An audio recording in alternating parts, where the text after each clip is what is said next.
Hi friends, welcome to Ice and Update. So finally, the most awaited Jailer 2க்கான official announcement team கொடுக்குன்னு சொல்லிட்டாங்க. நேற்று evening 6 மணிக்கு Sun Pictures Jailer 2க்கான அஃபிஷியலான அனௌன்ஸ்மெண்ட் டீசர் ரிலீஸ் பண்ணியிருக்காங்க.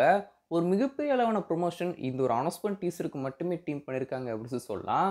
வேர்ல்டு வைடில் குறிப்பிட்ட ஒரு சில தியேட்டர்ஸில் மட்டும் இந்த ஒரு அனௌன்ஸ்மெண்ட் டீசரை ரிலீஸ் பண்ணியிருக்காங்க.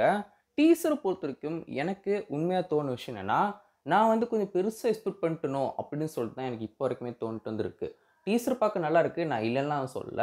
சூப்பரா வந்து பண்ணியிருக்காங்க. நல்ல ஒரு ஒர்க் வந்து பண்ணியிருக்காங்க. மியூசிக் வந்து பழைய ஜெயிலர் 1ல உள்ள அந்த மியூசிக் தான் எடுத்து போட்டிருக்காங்க. பட் ஆனா ஹுக்கும் மட்டும் கொஞ்சம் டியூன்லாம் கொஞ்சம் சேஞ்ச் பண்ணி எடுத்து போட்டிருக்காங்க. 2.0 அந்த மாதிரி சொல்லலாம் இல்லையா? ஸோ நம்ம அந்த ஒரு ஹுக்கும் ட்ராக் கூட ஹுக்கும் ரீலோடர் அப்படின்னு சொல்லிட்டு வைக்கவும் வச்சிருக்காங்க. டைட்டில் வந்து வைக்கவும் வச்சிருக்காங்க. ஸோ சாங்கெல்லாம் கேட்க நல்லா இருக்கு. ஏற்கனவே நம்ம ஜெயிலர் 1ல பார்த்த அதே மியூசிக்கை போட வச்சிருக்காங்க. அண்ட் கொஞ்சம் அந்த ஒரு ரீமிக்ஸ் பண்ணியிருக்காங்க அப்படின்னு சொல்லலாம்.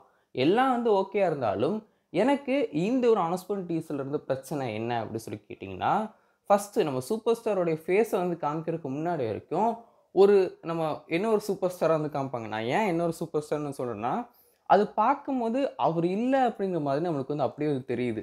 இது வந்து எனக்கு மட்டும் தான் அந்த பிரச்சனையா? இல்ல எல்லாருக்குமா அப்படின்னு சொல்லி தெரியல. பட் எனக்கு இது பார்க்கும்போது அது வந்து கொஞ்சம் நல்லா வந்து இல்ல. எனக்கு அவரே வச்சு பண்ணியிருக்கலாமோ! அப்படிங்கிற மாரி எனக்கு பர்சனலா தோணுச்சு. ஏன்னா, ஜெயிலர் 1ல நெறைய ஷாட்ஸ் எல்லாமே வந்து அவர வச்சு தான் வந்து பண்ணியிருப்பாங்க. ஏன் இதுல மட்டும் நம்ம சூப்பர் ஸ்டார் இல்லாம வந்து பண்ணாங்க அப்படின்னு தான் தெரியவும் செய்யல. ஸோ, அது மட்டும் எனக்கு பிரச்சனையா வந்து இருந்துச்சு.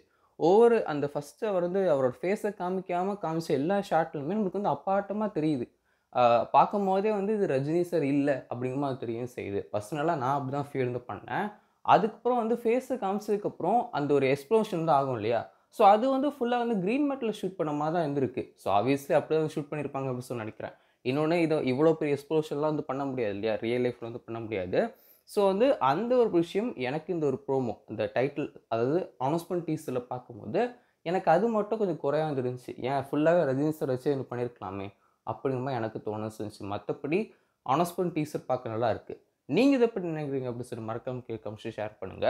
ஷூட்டிங்க பொறுத்தவரைக்கும் மார்ச் மந்த் ஆரம்பிக்க போறாங்க. கிட்டத்தட்ட 13 மாசம் இந்த ஒரு படத்துக்கான ஷூட்டிங் பண்ணணும் அப்படின்னு சொல்லிட்டு நெல்சன் பிளான் பண்ணி வச்சிருக்காரு.